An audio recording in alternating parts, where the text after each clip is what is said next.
Kita akan membahas kali ini mengenai mengejar husnul khotimah. Dan ini memang sesuatu hal yang sangat harus kita pikirkan dari sejak kita masih hidup di atas muka bumi ini.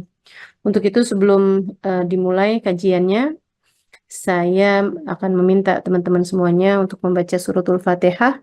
Kita minta kepada Allah Subhanahu wa taala semoga ilmu yang akan kita dapat menjadi sesuatu yang bermanfaat baik bagi dunia maupun akhirat kita, menjadi ilmu yang akan membawa kita kepada kebaikan dan perbaikan di dunia sehingga kita dimatikan dalam keadaan baik, dalam keadaan husnul khotimah, dalam keadaan sudah mendapatkan ridha Allah Subhanahu wa taala. Dan kita juga minta kepada Allah Subhanahu wa taala semoga Allah Subhanahu wa taala senantiasa merahmati kita semuanya dan baginda kita Nabi besar Muhammad sallallahu alaihi wasallam mensyafaati kita semuanya insyaallah.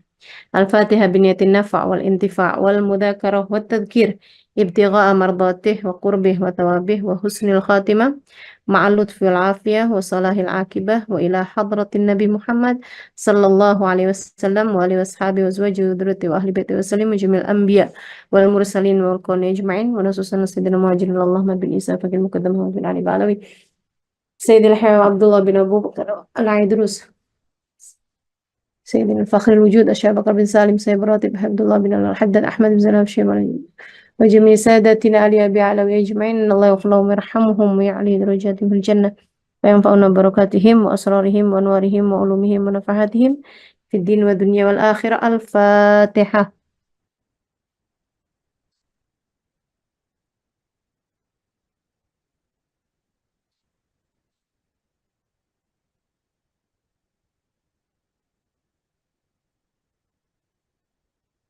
Bismillahirrahmanirrahim. Alhamdulillahirrabbilalamin. Bihi nasta'in ala umurid dunya waddin. Wassalatu wassalam ala ashrafil anbiya wal mursalin. Sayyidina wa maulana Muhammadin.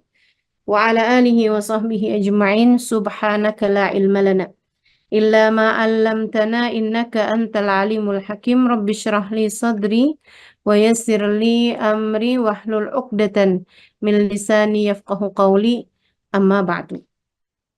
Alhamdulillah, baginda kita Nabi besar Muhammad sallallahu alaihi wasallam menyampaikan dalam salah satu hadisnya, al-umur bi khawatimiha. Segala urusan tergantung dari bagaimana akhirnya. Segala urusan tergantung dari bagaimana akhirnya. Kemudian Sayyidina Ali bin Abi Thalib menyampaikan dalam salah satu ucapan beliau, An-nasu niyam wa idza matu intabahu. Manusia nih ketika hidup dia kayak orang lagi tidur. Ketika dia mati barulah saat itu dia menjadi orang yang benar-benar terbangun. Hakikat manusia tampak ketika datang ajal menjemputnya. Nilaimu, nilai saya, nilai kita semuanya akan terlihat di saat datang ajal menjemput kita. Guru saya pernah mengatakan, kita nih manusia nih kayak kaset. Kita nggak kelihatan isinya dalamnya apa sampai dimasukkan ke dalam kotaknya, ke dalam tempatnya.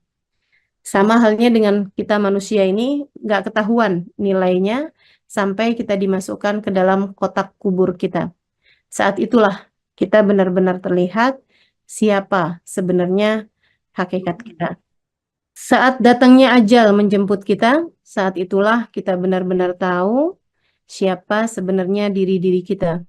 Maka kita minta pada Allah Subhanahu wa taala semoga kita semuanya menjadi hamba-hamba yang dimatikan dalam husnul khotimah insyaallah. Amin ya rabbal alamin. Teman-teman saudariku sekalian yang saya muliakan, dalam salah satu hadisnya Nabi Muhammad menyebutkan tentang betapa sangat banyaknya umat di akhir zaman yang mudah sekali terbolak-balik keadaannya. Katanya Nabi Muhammad, sayati zaman ala ummati asbaha ahaduhum mu'mina wa yumsi kafira. Asbaha ahaduhum kafira wa yumsi muslima. Berapa banyak orang zaman akhir masuk pagi dalam keadaan beriman, kemudian masuk sore dalam keadaan iman sudah tercerabut dari dalam hatinya. Dan berapa banyak juga orang yang masuk pagi dalam keadaan kafir, kemudian masuk sorenya dalam keadaan beriman gitu. Iman tuh kayak gampang banget berbolak-balik, terutama untuk orang-orang yang hidup di zaman akhir seperti zaman kita sekarang ini. Mudah-mudahan Allah tetapkan iman Islam di dalam hati kita.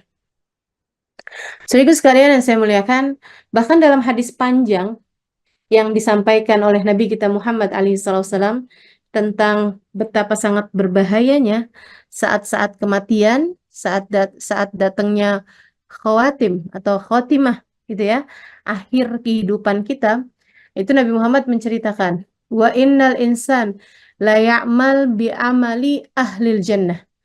Ada orang yang sudah mengerjakan amalannya ahli surga.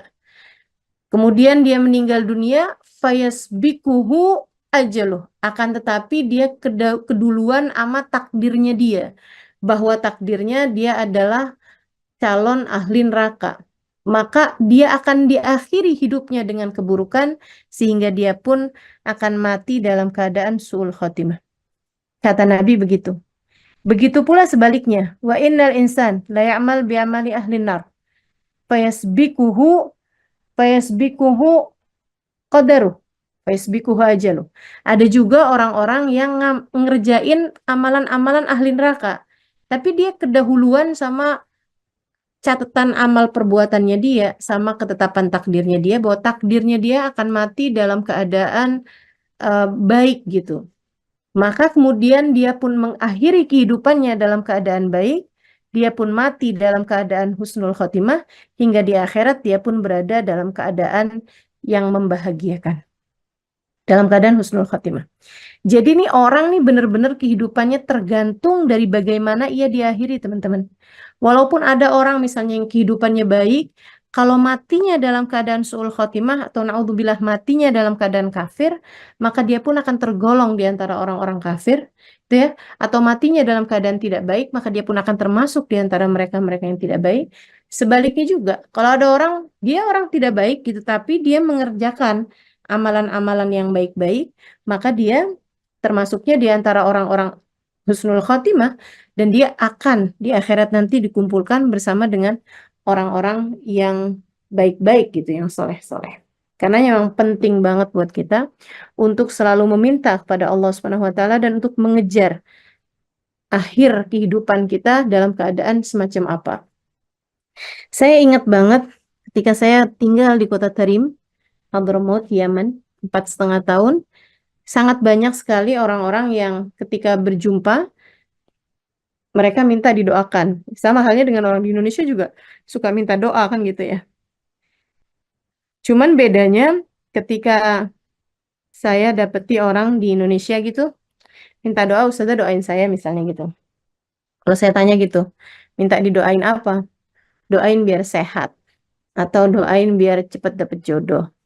Atau doain biar hutang kebayar. Gitu. Jadi seringkali doa-doa yang diminta sama teman-teman kita itu, orang-orang kita, itu adalah urusan-urusan dunia gitu. Sementara ketika saya tinggal di Kota Tarim, ada banyak sekali orang-orang yang sebenarnya adalah orang-orang yang solehah tentu saja. Ketika minta didoakan, saya tanya, minta didoakan apa gitu? Mereka berkata, saya minta didoakan biar husnul khotimah. Jadi sepertinya prioritas itu dalam kehidupan berbeda-beda gitu ya. Kita prioritasnya lebih cenderung kepada urusan dunia, sementara mereka prioritasnya lebih cenderung kepada urusan akhirat. Sebenarnya nggak salah, cuman takut nyesel. Saudaraku sekalian yang saya muliakan, kalau kamu tahu umur kamu hanya tersisa seminggu lagi, sementara kamu belum menikah, apakah dalam masa seminggu itu kamu akan cepet-cepet cari jodoh, cari cowok, kemudian kamu segera mungkin menikah gitu ya. Jangan sampai nih saya mati dalam keadaan jomblo. Begitu kira-kiranya? Atau kalau kamu tahu umur kamu udah sisa seminggu lagi, ya kamu hanya akan berusaha untuk mendekat kepada Allah Subhanahu wa taala agar bekalan kamu ketika masuk berada dalam alam kubur, kamu punya bekalnya gitu. Tentu saja orang yang berpikir panjang akan selalu memprioritaskan urusan akhirat dibandingkan dengan sekedar urusan-urusan dunia. Saya sering kali sampaikan, apa yang tidak kamu bawa mati, jangan kejar mati-matian. Apa yang tidak kamu bawa mati, jangan bela mati-matian. Semacam itu. Teman-teman saudaraku sekalian yang saya muliakan, jadi betapa pentingnya urusan akhir kehidupan. Karena semua dari kita pasti akan menuju mati. Entah kapan waktunya, bisa jadi 10-20 tahun lagi, bisa jadi 1-2 tahun lagi, bisa jadi mungkin seorang di antara kita hanya tersisa beberapa bulan aja lagi. Kita nggak tahu gitu. Akan tetapi kapanpun waktunya, bahkan dimanapun tempatnya, itu tidak terlalu penting dibandingkan dengan dalam keadaan semacam apa kamu meninggal dunia. Dalam keadaan seperti apa kamu meninggal dunia. Sebab ia terbagi menjadi dua keadaan. Ada yang husnul khotimah, kematian dalam keadaan yang baik. Ada juga na'udzubillah min dzalik, su'ul khotimah, kematian dalam keadaan yang buruk. Para ulama mendefinisikan su'ul khotimah dengan kematian dalam keadaan iman telah tercabut dari dalam hatimu dan posisi atau profesi atau status sebagai umat Nabi Muhammad SAW sudah tidak lagi kamu miliki.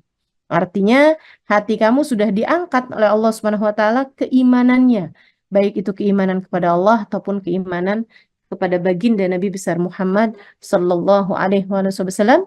Sebaliknya, kematian dalam husnul khatimah adalah kematian dengan membawa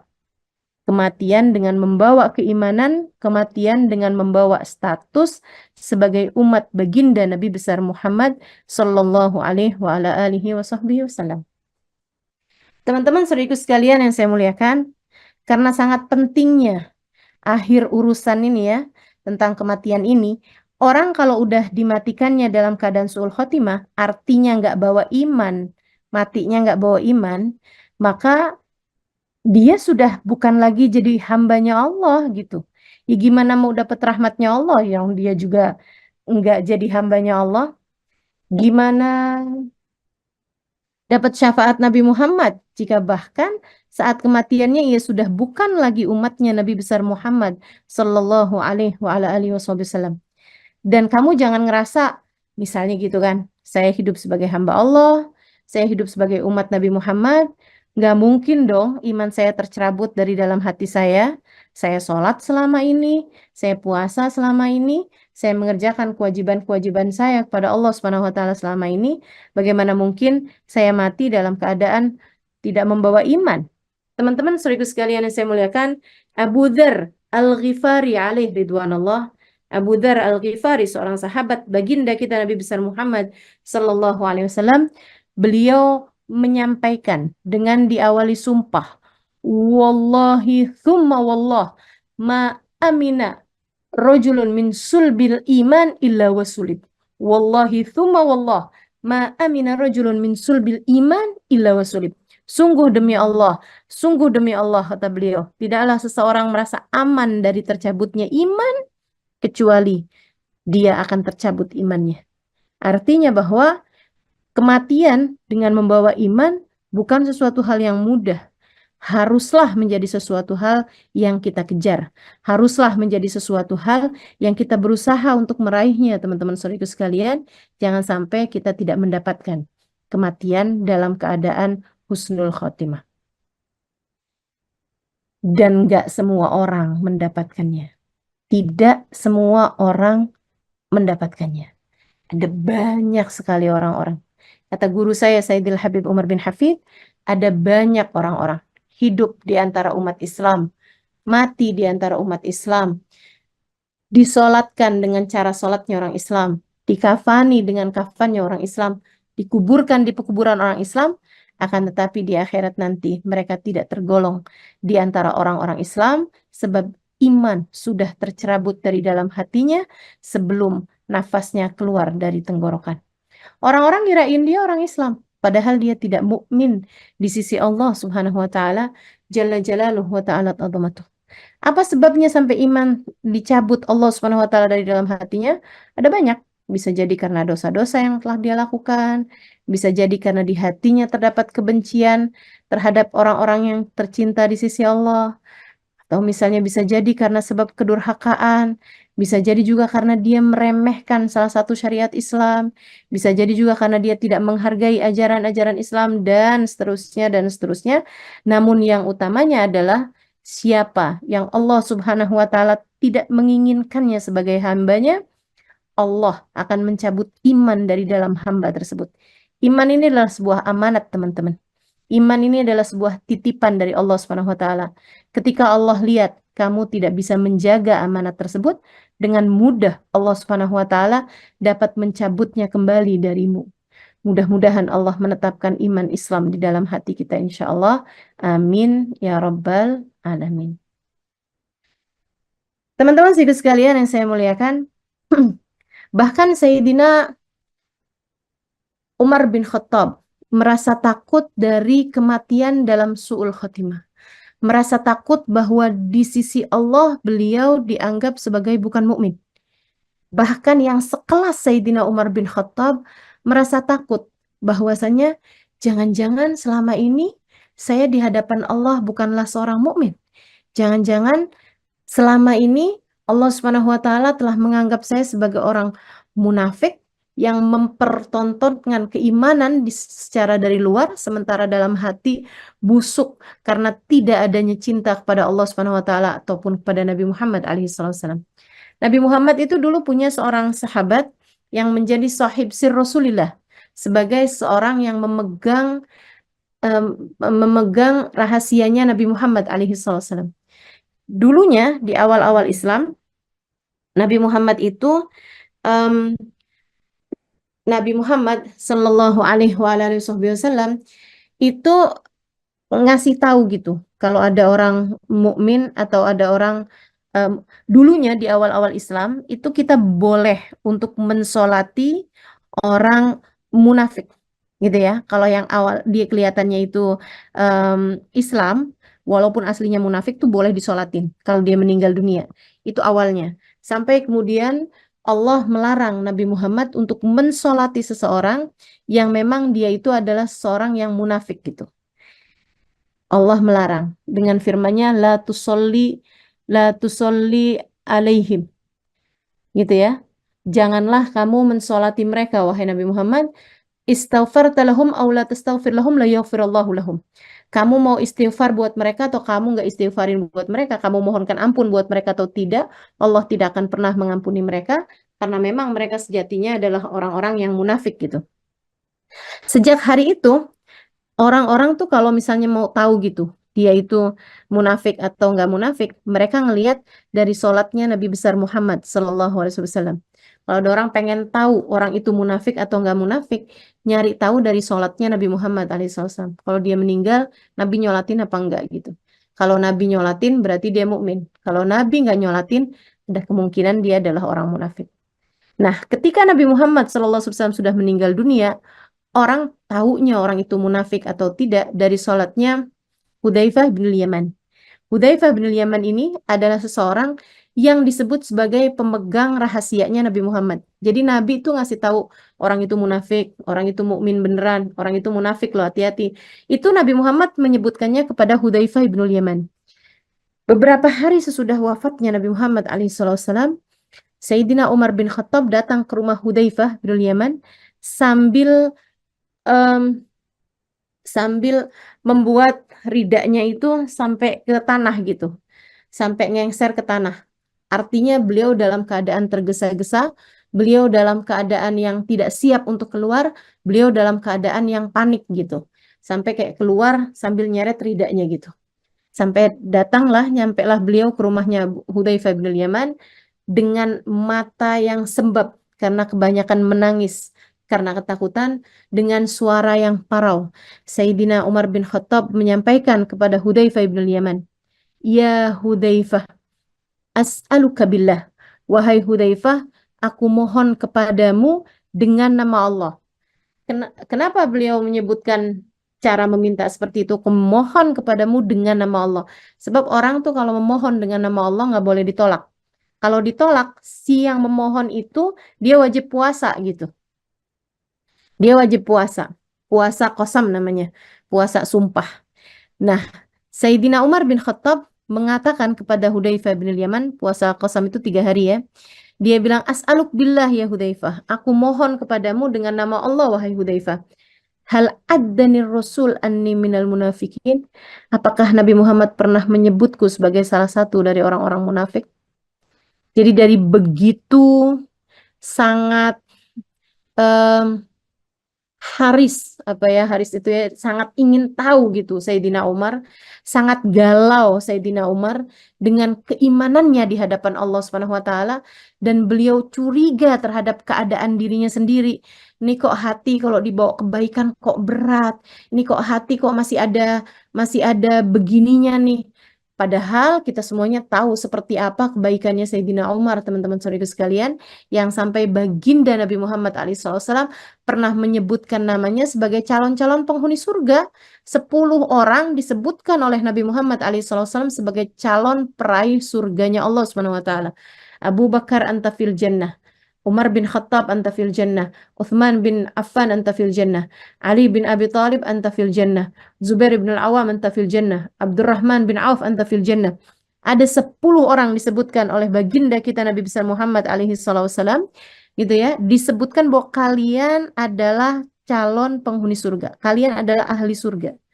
Segitunya Sayyidina Umar, bahkan Nabi Muhammad pernah mengatakan tentang Sayyidina Umar, laukana nabiyan ba'di lakana Umar. Kalau ada nabi sesudahku, dia adalah Umar bin Khattab. Tapi rasa takut membuatnya datang kepada Hudzaifah dengan linangan air mata, dengan mata sembabnya, dengan suara paraunya. Ia berkata, As'aluk billah ya Hudzaifah. Aku mohon dengan nama Allah, wahai Hudzaifah. Hal addani Rasul anni minal munafikin. Apakah Nabi Muhammad menyebutku sebagai salah satu dari orang-orang munafik? Sayyidina Hudzaifah ditanya seperti itu, nangis beliau. Kemudian beliau mengatakan, Ya Umar, la ufsisir Rasulillah. Wahai Umar, saya tak akan pernah membuka, membongkar, menyatakan tentang rahasianya Nabi Muhammad. Saya nggak mau nih, kalau habisnya ini nanti orang berdatangan bertanya kepadaku hal yang sama. Kalau saya menjawab pertanyaanmu, wahai Umar. Walakin, idza anta munafik, famanil muslim idan. Wahai Umar, kalau kamu orang munafik, yang Islam siapa? Kalau kamu aja munafik nih, yang Islam siapa gitu? Kayak Sayyidina Hudzaifah bin Yaman menyampaikan, ya saya nggak mau buka rahasianya Nabi Muhammad. Tapi ya kalau kamunya munafik, yang Islam nih siapa lagi yang tersisa gitu? Kayak nggak ada lagi sisanya orang Islam. Teman-teman saudaraku sekalian, dari sini kita tahu betapa sangat takutnya, khawatirnya para sahabat dengan masalah tentang su'ul khotimah ya, kematian dalam su'ul khotimah, yang menunjukkan bahwa orang tersebut dianggap tidak mukmin di hadapan Allah Subhanahu wa taala. Makanya salah satu hal yang kita harus terus minta kepada Allah, harus terus kita jaga dan harus kita kejar dalam sisa kehidupan kita di dunia ini adalah kita mengejar kematian dalam husnul khotimah. Minta ditetapkan iman Islam di dalam hati kita. Salah satu doa yang harus terus-terusan kita sebut, Rabbana la tuzigh qulubana ba'da idh hadaitana wa hab lana min ladunka rahmatan innaka antal wahhab. Wahai Allah, Engkaulah zat Rabbana la tuzigh qulubana. Jangan pernah Engkau cabut hidayah iman yang telah Engkau berikan dalam hati kami. Rabbana zalamna Rabbana la tuzigh qulubana ba'da idh hadaitana. Jangan pernah kau cabut keimanan yang telah engkau hadiahkan ke dalam hati kami. Karuniakanlah kepada kami rahmatmu, sungguhnya engkau adalah zat yang maha pemberi. Atau doa yang sering dibaca oleh baginda kita Nabi besar Muhammad, Ya muqallibal qulub, tsabbit qulubana ala dini. Wahai zat yang membolak-balikan hati, tetapkan hati kami selalu berada dalam keimanan kepadamu. Teman-teman saudaraku sekalian, kematian pasti akan datang kepadamu. Kamu satu hari nanti pasti bakalan mati. Apakah dalam keadaan matimu itu Allah membukakan pintu rahmatnya kepadamu? Apakah saat kamu mati itu Allah telah menerimamu sebagai hambanya? Ataukah kamu terusir dari pintu rahmatnya? Ataukah Allah telah murka kepadamu sehingga kamu tidak dianggapnya sebagai salah satu hamba-hambanya? Saudariku sekalian yang saya muliakan, kalau sampai Allah tutupkan pintu rahmatnya darimu, kemana kiranya kamu akan berlari? Kemana kiranya kamu akan pergi? Sementara kamu, saya, kita semuanya hanyalah inna lillahi wa inna ilaihi roji'un. Semua milik Allah, dan yang milik Allah hanya akan kembali kepada Allah Subhanahu wa Ta'ala. Semua dari kita milik Allah, dan yang milik Allah hanya akan kembali kepada Allah Subhanahu wa Ta'ala. Maka pikirkanlah, selagi masih ada waktu, pikirkanlah bagaimana caranya agar kita dapat meraih husnul khotimah.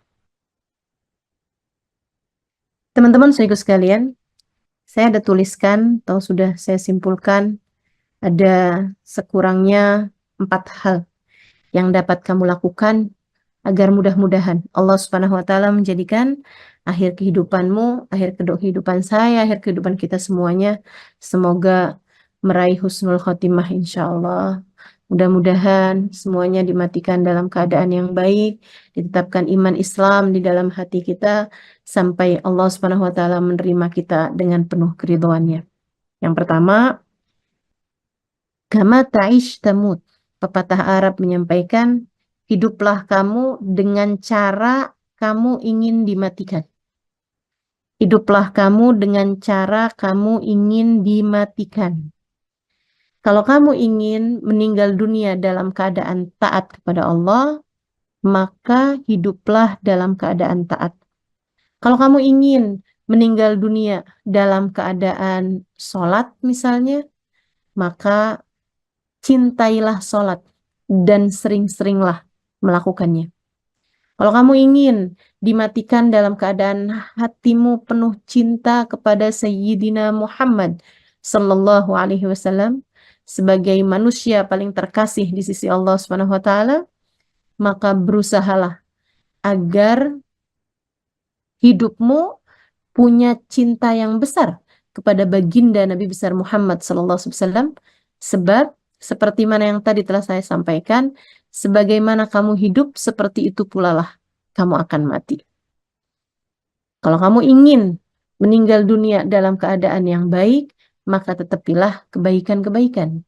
Kamu ingin meninggal dunia dalam keadaan menuntut ilmu, maka jangan tinggalkan menuntut ilmu. Dan seterusnya. Saudaraku sekalian yang saya muliakan, ini penting karena memang kematian itu akan datang dengan cara yang biasanya seseorang menjalani kehidupan. Bukan hanya secara zahir, akan tetapi lebih kepada secara batin.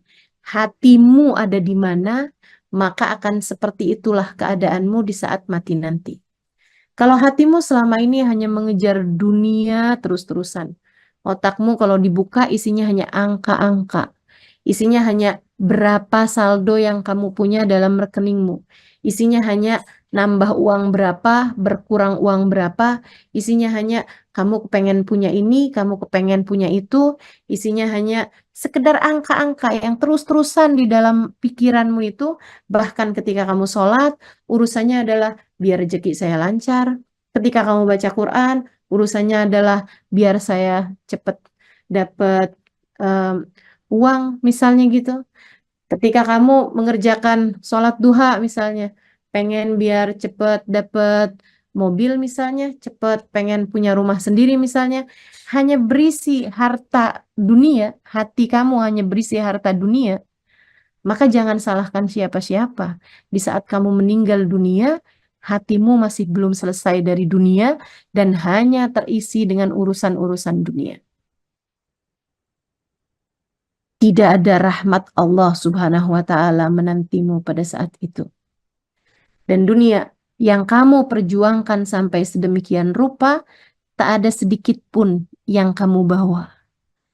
Teman-teman saudariku sekalian yang saya muliakan, pastikan bahwa di saat kamu meninggal dunia, hatimu punya cinta kepada Allah, hatimu punya cinta kepada Rasulullah Muhammad sallallahu alaihi wasallam. Hatimu punya cinta kepada orang-orang yang kamu berharap dapat berkumpul dengan mereka di hari akhirat nanti, karena kamu tahu mereka adalah orang-orang yang saleh, karena kamu tahu mereka adalah para ulama-ulama Allah Subhanahu wa taala, karena kamu tahu mereka adalah para kekasih-kekasih Allah Subhanahu wa taala. Pastikan hati kamu memiliki rasa yang seperti itu di saat kamu meninggal dunia. Dan untuk itu, di sisa hidup yang entah tersisa berapa ini, mari kejar rasa itu, teman-teman.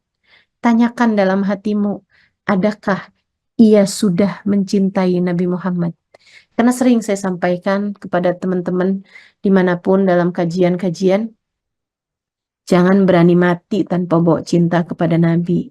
Masalahnya berat, masalahnya susah. Siapa yang akan memberimu syafaat di sana? Kalau sewaktu di dunia, kamu berpulang menghadap Allah tanpa memiliki cinta kepada orang-orang yang kiranya dapat membantumu di akhirat nanti. Jadi yang pertama yang harus kamu lakukan untuk meraih dan mengejar husnul khotimah adalah hiduplah dengan cara kamu ingin dimatikan. Kalau kamu ingin dimatikan dalam keadaan baik, maka tetapilah kebaikan tersebut. Kamu ingin meninggal dalam keadaan membaca Al-Quran, misalnya gitu, maka tetapilah baca Al-Quran tersebut. Kamu ingin meninggal dunia dalam menuntut ilmu atau dalam mengajarkan ilmu, teman-teman saudariku sekalian, tetapilah keadaan tersebut. Kamu cintai keadaan tersebut, hingga insya Allah kamu akan meninggal dalam keadaan semacam itu. Dan orang yang meninggal dunia dalam keadaan menuntut ilmu, itu nilainya sangat besar sekali.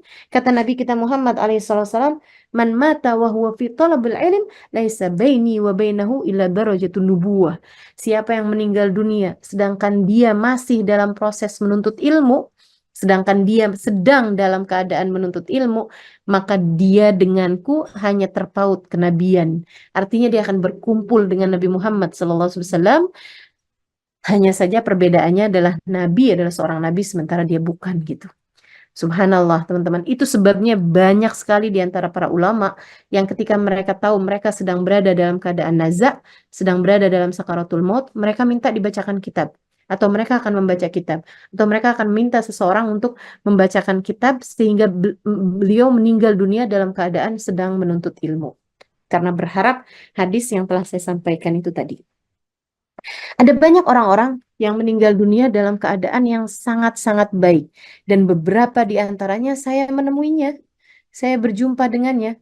Teman-teman saya sekalian, saya pernah satu hari diajak jalan oleh seorang kawan saya dari Sewun, 1 jam, sekitar 1 jam dari kota Tarim, Hadramaut, Yaman, tempat saya belajar dulu.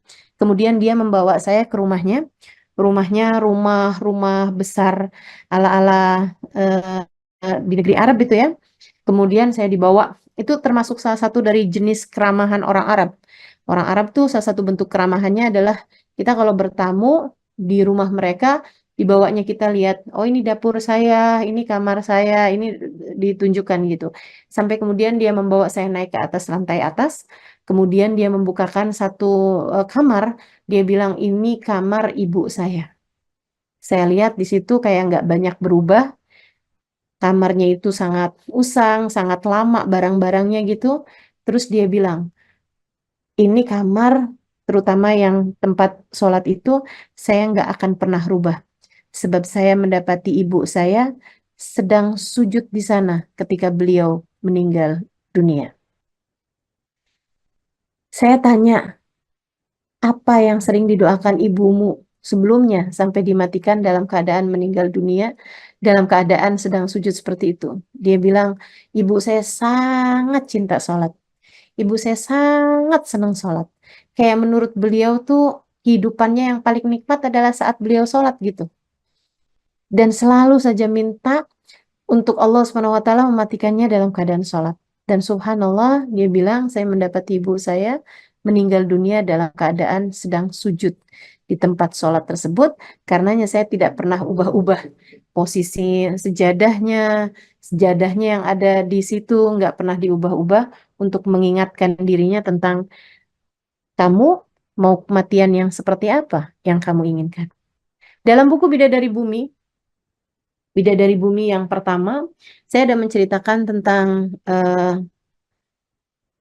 tentang pesta agung, ya, tentang seseorang yang meninggal dunia dalam keadaan yang sangat-sangat indah, teman-teman saudaraku sekalian. Bahkan dia menyebutkannya sebagai acara kondangan, dia bilang acara pesta gitu. Jadi mendatangi Allah itu seperti dia mendatangi pestanya. Subhanallah. Hamba-hamba Allah Subhanahu wa taala memang sebegitu indahnya ketika meninggalnya. Di Solo itu ada satu masjid namanya Masjid Asgaf. Ya, mungkin orang-orang yang tinggal di Solo tahu nih cerita ini. Di Masjid Asgaf itu beberapa tahun yang silam, seorang ulama yang biasa mengimami Masjid Asgaf meninggal dunia saat sujudnya dalam sujud terakhir mengimami sholat Jumat. Beliau sebelum sholat itu memang sudah mencari seseorang untuk menggantikan beliau. Jadi beliau nyari, Ustadz Najib, tolong Ustadz jangan jauh-jauh dari saya. Ustadz Najib tolong ada di belakang saya, dia bilang. Ustadz nanti kalau ada apa-apa sama saya, tolong teruskan sholatnya. Ustadz Najib tidak berpikir panjang, beliau pikir mungkin lagi sakit perut atau apa gitu, takut batal dan lain sebagainya. Jadi minta meneruskan sholatnya. Sholat pun berjalan sampai di rakaat terakhir dari sholat Jumat, yang memang hanya 2 rakaat kan sholat Jumat itu, waktunya sujud, kok nggak bangun-bangun gitu. Sehingga akhirnya Ustadz Najiblah yang melanjutkan uh, uh, takbir intikal, ya, takbir perpindahan dari sujud terakhir ke tahiyat akhir. Sampai akhir sholat, semuanya udah salam, mereka masih mendapati imam mereka sedang dalam keadaan sujud, ketika dilihat beliau ternyata sudah meninggal dunia. Beliau ternyata sudah meninggal dunia, teman-teman saudaraku sekalian. Sebagaimana kamu hidup, seperti itu pula lah kamu akan dimatikan. Maka kalau nggak kepengen meninggal dunia dalam keadaan belanja, jangan sering-sering scroll Shopee. Kalau kamu ingin meninggal dunia dalam keadaan membawa bekal-bekal yang sangat banyak, dalam keadaan melaksanakan kebaikan, maka kerjakanlah, tetepilah kebaikan-kebaikan tersebut. Kamu nggak mau meninggal dunia dalam keadaan sedang ngomel-ngomel, sedang marah-marah gitu kan, nah, maka jangan kerjakan sesuatu tersebut. Pokoknya keadaan semacam apapun yang kamu sedang kerjakan, pikirkanlah, maukah kamu meninggal dalam keadaan semacam itu? Jika kamu nggak mau kamu meninggal dalam keadaan seperti itu, jangan sering-sering mengerjakannya, teman-teman. Tinggalkanlah. Dan kalau kamu ingin meninggal dalam keadaan tertentu, maka tetapilah keadaan tersebut, sering-seringlah mengerjakannya.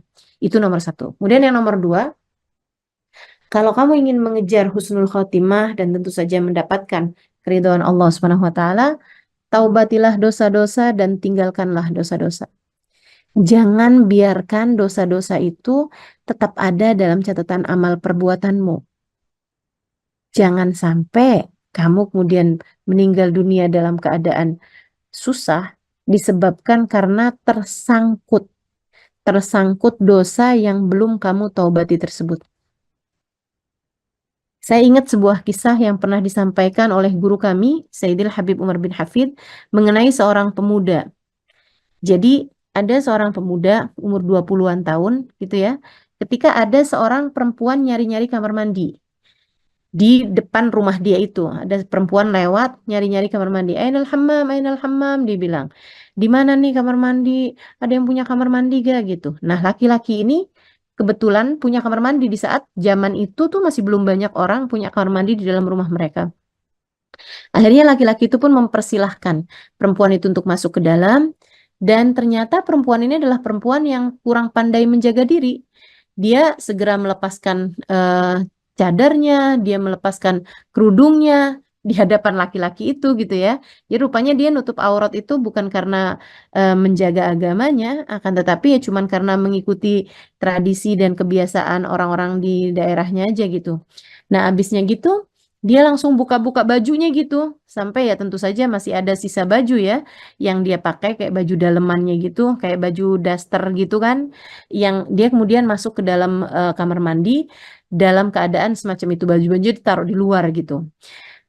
Teman-teman saya sekalian, saya muliakan, laki-laki ini ketika melihat perempuan ini membuka cadarnya, kemudian membuka kerudungnya, kemudian membuka bajunya, tampaklah di hadapannya perempuan ini mukanya sangat cantik, kulitnya sangat mulus, rambutnya sangat indah gitu ya, sehingga hatinya pun menjadi tergoda, hatinya pun menjadi terfitnah.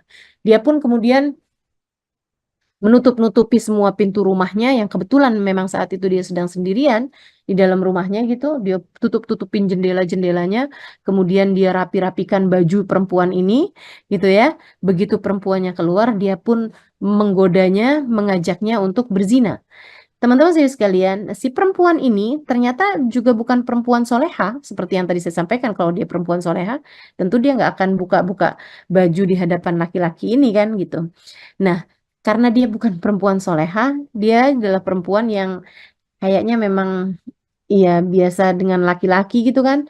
Dia bilang gitu, oh kamu mau sama saya juga nggak mau nolak kok gitu. Kamu juga cakep, kamu juga sehat, kamu juga em, em, punya pesona, karismatik dan lain sebagainya gitu. Dia rayuin laki-laki itu. Cuman masalahnya sekarang saya lapar, dia bilang. Maukah kamu beliin saya makanan dulu? Laki-laki ini sebenarnya adalah laki-laki yang polos ya, yang nggak pernah menghadapi perempuan yang sudah lebih berpengalaman ini gitu kan. Akhirnya laki-laki ini pun keluar rumah dengan niatan untuk membeli makanan dan pada saat itulah perempuannya tentu saja kabur dari rumah tersebut dan nggak pernah berjumpa lagi dengannya. Itu kejadian saat umur laki-laki itu 20-an tahun. Habisnya itu berapa tahun kemudian laki-laki itu menikah, dia punya anak, kemudian anaknya besar-besar, dia menikahkan anaknya, kemudian lahirlah cucu-cucunya, sampai di usia 70-an tahun, 50 tahun berselang dari masa itu, dia meninggal dunia. Sebelum meninggal dunia, dia sakaratul maut. Saat sakaratul maut, teman-teman saudara sekalian, orang-orang di rumahnya mentalkin dia kalimat la ilaha illallah. Setiap kali ditalkin la ilaha illallah, dia meracau. Dia bilang dulu ada perempuan yang sangat cantik cari-cari kamar mandi. La ilaha illallah. Perempuan itu kemudian membuka eh, cadarnya, membuka terus begitu gitu. Ternyata kulitnya sangat mulus. Saya pun kemudian sangat menyukainya. Saya bernafsu dengannya. Saya ingin saya menginginkan dia untuk saya, dia pun juga ternyata menginginkan saya, tapi dia bilang dia lapar. Terus saja ditalkin kalimat la ilaha illallah, dia tidak mampu mengucapkannya, malah justru terus-terusan meracau dengan kalimat-kalimat yang mengingatkannya kepada perempuan itu gitu kan. Sampai dia pun meninggal dunia dalam keadaan terus-terusan terbayang sama dosanya yang satu itu. Teman-teman saya sekalian, dia sholat, dia sedekah, dia bayar zakat, dia puasa, dia melaksanakan kewajibannya kepada istrinya, kepada cucunya. Semuanya dia kerjakan, teman-teman. Cuman masalahnya, satu dosa itu tidak pernah dia taubatin. Setiap kali dia ingat dosa itu, dia bukannya nyesel karena astagfirullah dulu pernah mengajak seorang perempuan untuk berzina. Dia malah justru sebaliknya. Ya ampun, kenapa saya bego banget? Kenapa saya bodoh banget? Kenapa saya tidak memahami kata-katanya gitu? Kenapa saya malah justru keluar beli makanan gitu? Aduh, nyesel banget tuh saya nggak bisa dapetin perempuan itu. Dosa yang bahkan tidak jadi dia lakukan, teman-teman. Tapi dia tidak punya rasa menyesal. Itu yang menghalangkan dia dari kematian dalam husnul khotimah, dan itu yang menjadi penyebab dia meninggal dunia dalam keadaan su'ul khotimah. Na'udzubillah min dzalik. Jangan sampai satu dosamu yang tidak kamu taubati menghalangkanmu dari kematian dalam husnul khotimah. Setiap dosa, semanis apapun, harus kamu taubati, teman-teman. biar nggak jadi penghalang antaramu dengan kematian dalam husnul khotimah. Jangan sampai ada satu dosa yang kamu ketika mengingatnya, iya ampun, dia adalah mantan terindah. Misalnya gitu. Jangan sampai itu terjadi kepadamu. Yang akhirnya entah di usia berapa, misalnya kamu meninggal dunia 80-an tahun, tapi kamu masih terus terbayang sama dosa itu, tidak pernah kamu taubati, malah justru akan menghalangkanmu dari kematian dalam husnul khotimah. Karenanya, selalulah mohon ampun atas segala dosa-dosa yang telah berlalu, dan kemudian kamu bilang sama Allah, ya Allah, saya nggak ingat bahkan semua dosa-dosa saya, tapi Engkau mengingatnya ya Allah. Ya Allah, jangan pernah biarkan satu dosa pun kecuali Engkau ampuni ya Allah. Semua dosa-dosa saya. Yang saya tahu, yang saya nggak tahu. Yang saya ngerti, yang saya nggak ngerti. Yang saya tahu bahwa itu adalah dosa ataupun yang saya tidak memahami bahwa itu adalah dosa. Ampunilah ia semuanya ya Allah. Jangan pernah sisakan satu dosa pun. Hingga saya dapat menghadapmu dalam keadaan Engkau meridhoiku. Begitu teman-teman saya sekalian, itu yang kedua. Kalau kamu mau meninggal dunia dalam keadaan husnul khotimah, dalam keadaan yang baik, maka tetapilah keadaan tersebut. Yang pertama, hiduplah dengan cara kamu ingin dimatikan. Kemudian yang kedua, taubati dan tinggalkanlah dosa-dosa. Semanis apapun dosa itu. Saya nggak akan bilang sepahit apapun dosa ya, karena memang hampir rata-rata kebanyakan dosa itu memang pahit gitu kan.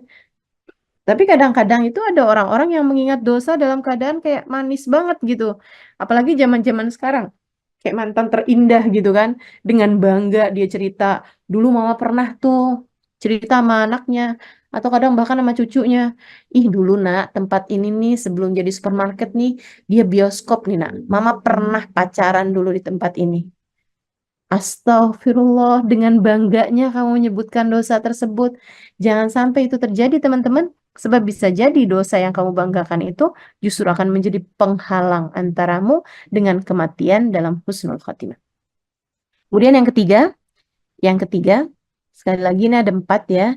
Yang ketiga, kalau kamu ingin dimatikan dalam husnul khotimah, dalam keadaan yang terbaik, maka jangan berhenti berdoa. Mintalah kepada Allah Subhanahu wa taala terus-terusan agar mematikanmu dalam husnul khotimah. Minta kepada Allah Subhanahu wa taala terus-terusan. Setiap kali kamu berdoa, minta. Ya Allah, tetapkan iman Islam. Ya Mugallibal Qulub, tabbit qulubana ala dini. Wahai Dat yang membolak-balikan hati, balikan hatiku selalu dalam keimanan kepadamu. Tetapkan hatiku selalu dalam keimanan kepadamu. Rabbana la tuzigh qulubana ba'da idh hadaitana wa hab lana min ladunka rahmatan innaka antal wahhab. Ya Allah, jangan pernah Engkau cabut hidayah iman yang telah Engkau karuniakan dalam hatiku ya Allah. Karuniakanlah kepadaku rahmatmu, sungguhnya engkau adalah zat yang maha pemberi. Atau doa yang sering kita dengarkan, Ya Allah biha, Ya Allah biha, Ya Allah bihusnul khatimah. Ya Allah karuniakanlah kepadaku, Ya Allah karuniakanlah padaku, Ya Allah karuniakanlah kepadaku, karuniakan padaku kematian dalam husnul khatimah. Matian dalam keadaan yang baik. Tawaffani muslima wal hikni bisalihin. Doanya Nabi Yusuf yang Allah Subhanahu wa taala badikan dalam Al-Qur'an. Tawaffani muslima wal hikni bisalihin. Ya Allah, matikanlah aku dalam keadaan Islam, dalam keadaan beriman, wal hikni bisalihin dan kumpulkan aku dengan orang-orang soleh. Selalulah minta pada Allah Subhanahu wa taala. Sebab kalau nggak minta, ya jadi nggak kelihatan prioritasnya kan gitu. Kalau kamu memang meminta hal itu, katanya Sayyidina Ali bin Abi Thalib, man lam man wuffiqa lid-du'a lam yuhramul ijabah. Man wuffiqa lid-du'a lam yuhramul ijabah. Siapa yang diberi kemudahan untuk berdoa, maka dia tidak dihalangkan dari ijabahnya. Siapa yang diberi kemudahan untuk berdoa, dia tidak akan terhilang dari ijabahnya. Dan kalau kamu perhatikan, orang-orang besar yang sekarang kamu lihat, itu pasti adalah salah satu dari, itu pasti adalah merupakan ijabah dari doa-doa mereka selama ini. Kalau kamu ngelihat ada orang kaya gitu kan, oh, pasti tuh, memang dia minta hal-hal itu dari Allah Subhanahu wa taala gitu. Kalau kamu lihat orang pinter gitu kan, pasti itu juga merupakan ijabah dari doa dia selama ini gitu. Tinggal kamu juga lihat diri kamu yang sekarang ini adalah juga ijabah dari doa-doa kamu di hari-hari yang kemarin-kemarin. di tahun-tahun yang lalu? Kamu berdoa apa di tahun-tahun yang lalu? Ini sekarang keadaan kamu, ini adalah keadaan yang Allah Subhanahu wa taala menempatkanmu sesudah doa bertahun-tahun tersebut, teman-teman. Karenanya pastikan saat kematianmu adalah jadi saat yang indah karena kamu selama ini sudah memintakannya kepada Allah Subhanahu wa taala. Mintalah selalu kematian dalam husnul khotimah. Doanya Habibana Ali Habsyi, Habib Ali Habsyi penulis Maulid Simtudurar, beliau menyampaikan doa ini sering dibaca bahkan di saat Mahalul Qiyam, saat sedang ucap salam kepada Nabi Muhammad ya. Rabbi faj'al mujtama'na ghayatuh husnul khitami. Rabbi faj'al mujtama'na ghayatuh husnul khitam. Ya Allah, jadikanlah hasil dari perkumpulan-perkumpulan kami, hasil dari majelis-majelis kami, hasil dari kami menghadiri majelis maulid, hasil dari kami menghadiri majelis sholawat, hasil dari ibadah-ibadah kami selama ini, jadikanlah hasilnya adalah husnul khotimah, kematian dalam husnul khotimah. Beliau bahkan meminta kepada Allah Subhanahu wa taala bahwa apa yang saya lakukan selama ini di kehidupan dunia ya Allah, saya menulis kitab, saya mengumpulkan orang, saya mengajar, saya semua jadikanlah hasilnya ya Allah adalah kematian dalam husnul khotimah. Itu doa-doa yang indah untuk kita minta kepada Allah Subhanahu wa taala. Jangan enggak minta husnul khotimah. Takutnya di saat ajal datang menjemput, kamu memintanya, namun semuanya sudah terlambat. Semuanya sudah tidak ada lagi kesempatannya gitu. Mumpung sekarang nih masih punya kesempatannya, yuk minta pada Allah Subhanahu wa taala agar apabila datang ajal menjemputmu, dimatikan dalam husnul khotimah. Kemudian yang terakhir, kalau kamu ingin meninggal dunia dalam keadaan husnul khotimah, meraih ridhonya Allah Subhanahu wa taala, cintailah orang-orang soleh. Dan ini juga bukan perkara yang kecil, teman-teman saya sekalian. Sebab Nabi Muhammad mengatakan, yuhsyarul mar'u ma'aman ahab. Seorang hanya akan dikumpulkan dengan orang-orang yang dia kagumi, yang dia cintai, yang dia idolakan sewaktu hidupnya di dunia. Jangan sampai kamu mengidolakan orang-orang yang bahkan tidak Allah izinkan untuk sujud kepada Allah barang 2 rakaat sekalipun. Jangan sampai dalam hati kamu mencintai orang-orang yang bahkan karena tidak punya nilai di sisi Allah, Allah tidak mengizinkan mereka untuk menyebut nama Allah Subhanahu wa taala sekalipun dalam seumur hidupnya. Tahukah kamu ketika seseorang mengingat Allah, menyebut nama Allah, bukan hanya karena dia ingin mengingat Allah atau menyebut Allah, akan tetapi karena ia mulia di sisi Allah, sehingga Allah mengizinkannya untuk terus-terusan menyebut namanya. Sementara teman-teman saudaraku sekalian, ketika ada seseorang yang tidak mengingat Allah, tidak pernah menyebut nama Allah, bukan hanya karena dia tidak mau menyebut nama Allah Subhanahu wa taala, akan tetapi karena dia tidak punya nilai di sisi Allah Subhanahu wa taala, sehingga Allah tidak menginginkannya untuk dia menyebut namanya. Pastikan kamu mencintai orang-orang soleh yang kalau kamu bayangin di akhirat saya kumpul sama dia, saya mau gitu. Pastikan kamu mencintai para ulama, ahli ibadah. Pastikan kamu mencintai orang-orang soleh, orang-orang yang sabar, ahli syukur, ahli sholat, ahli Quran. Pastikan kamu mencintai orang-orang yang seperti itu. Para kekasih-kasihnya Allah, para ulama-ulamanya Allah Subhanahu wa taala sepanjang zaman. Pastikan kamu mencintai para sahabat Nabi Muhammad sallallahu alaihi wasallam. Pastikan kamu mencintai keluarga Nabi Muhammad, Sayyidah Fatimah, Sayyidah Khadijah, Sayyidah Aisyah, putri-putri Nabi kita Muhammad alaihi salam, istri-istri baginda kita Nabi besar Muhammad sallallahu alaihi wasallam, cucu-cucu baginda kita Nabi Muhammad. Pastikan kita mencintai mereka agar kita dikumpulkan bersama dengan mereka, teman-teman. Dan yang utamanya, pastikan dalam hatimu ada cinta kepada Nabi besar Muhammad sallallahu alaihi wasallam, sebab cinta itulah yang membuatmu kelak layak berkumpul bersama dengan bagindamu Nabi besar Muhammad sallallahu alaihi wasallam, pemilik syafaatul udma, pemilik kemuliaan yang paling agung, pemilik syafaat yang terbesar, pemilik pertolongan yang paling besar. Allah Subhanahu wa taala akan memberikan kemampuan untuk memberikan syafaat, untuk memberikan pertolongan kepada para nabi-nabinya Allah Subhanahu wa taala, dan yang terbesarnya syafaat tersebut akan Allah berikan kepada baginda kita Nabi besar Muhammad alaihi wasallam yang telah mengatakan ana sahibus syafaatil udma, sayalah pemilik syafaat yang terbesar. Sebelum datang ajal menjemputmu, pastikan langkah kakimu mengarah kepada mencintai Nabi besar Muhammad sallallahu alaihi wasallam. Pastikan kakimu menuju kepada mencintai Nabi besar Muhammad sallallahu alaihi wasallam. Jangan mati, jangan berani mati kecuali sesudah kamu membawa cinta kepada Nabi Muhammad alaihi wasallam. Jika kamu merasa saya kok nggak cinta ya sama Nabi, saya biasa-biasa aja ya sama Nabi, cepetan kejar, cepetan cari, cepetan deketin, cepetan kenalan, cepetan berusaha untuk cari tahu tentang siapa Nabi Muhammad, pelajari sejarahnya, apalagi sekarang gadget di tangan kita gampang banget buat kita akses. Cari tahu tentang siapa Nabi Muhammad, cari tahu tentang sejarahnya, cari tahu tentang sifat-sifatnya. Dengarkan kajian dari orang-orang yang telah memiliki cinta kepada Nabi Muhammad, sehingga mudah-mudahan mereka dapat mengalirkan rasa tersebut di dalam hatimu. Anta ma'aman ahbabta, karena kata Nabi Muhammad, kamu hanya akan dikumpulkan dengan orang yang kamu cintai.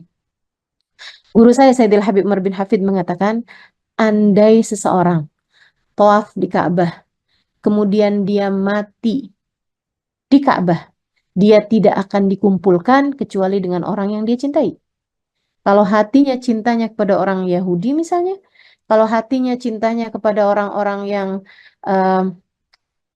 yang tidak sujud kepada Allah, bukan orang-orang yang baik-baik misalnya, maka dia hanya akan dikumpulkan dengan mereka itu.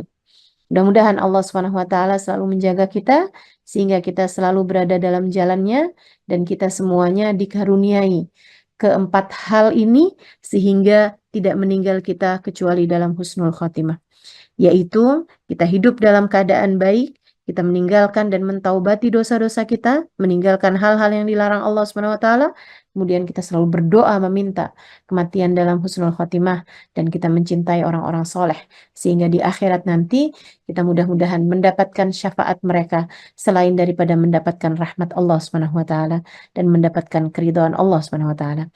Ala hadhihi niyyah wa bikulli niyatin salihah jami'ah syamilah ila hadratin Nabi Muhammad sallallahu alaihi wa alihi wasallam. Al-Fatihah. Bismillah. Ar-Rahmanir-Rahim. Siratal ladzina an'amta 'alaihim ghairil maghdubi 'alaihim waladdallin. Amin. Allahumma bihaqqil Fatihah, bihurmatil Fatihah, barakatil Fatihah.